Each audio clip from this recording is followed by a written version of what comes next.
Not feeling hungry can feel far-fetched, especially for dancers who describe themselves as having a larger appetite.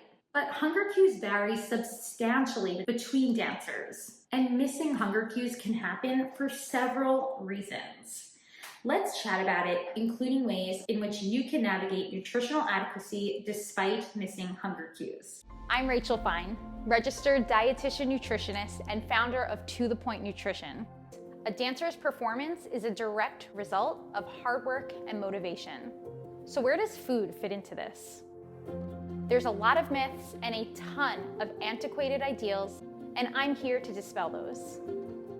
Hi, I'm Rachel Fine. I'm a registered dietitian nutritionist here to help dancers just like yourself build supportive mealtime habits. That involves how you are fueling for performance while also supporting your relationship with food. Today, I want to talk about nutritional adequacy with a common obstacle that many dancers face, and that is a lack of hunger cues. In other words, how can you eat if you don't feel hungry?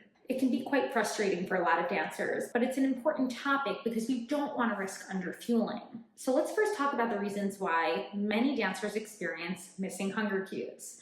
The first is a busy schedule. In fact, you might be too busy. Whether you are commuting to classes or balancing your academics with your rehearsals, a constrained schedule leaves little room for a snack, at the very least. Preparing emergency snacks is a super helpful strategy here. You might need to keep some in your dance bag at all times.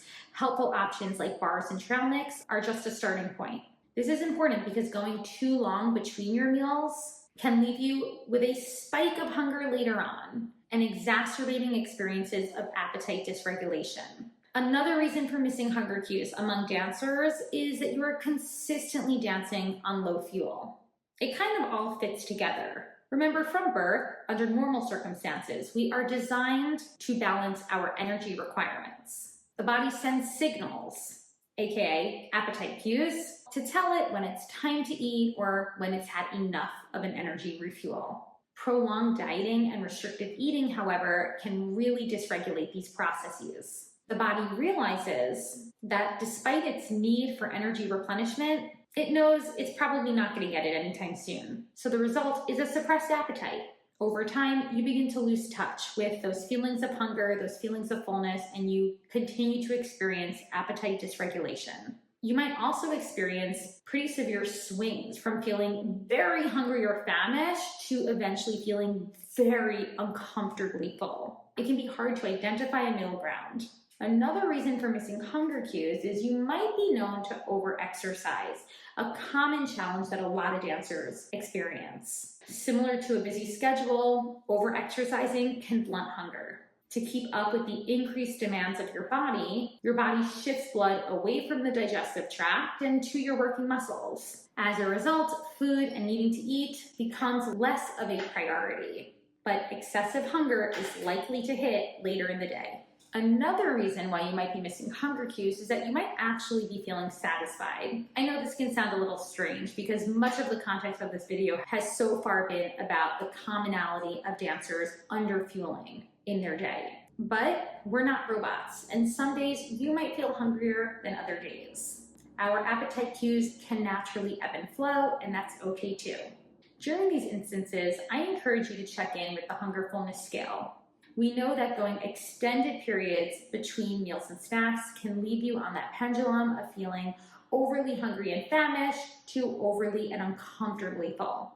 Use your best judgment throughout the day, and even on days where you are feeling less hungry, you want to proactively fuel. Get those meals and snacks in to ensure that you are covering baseline nourishment.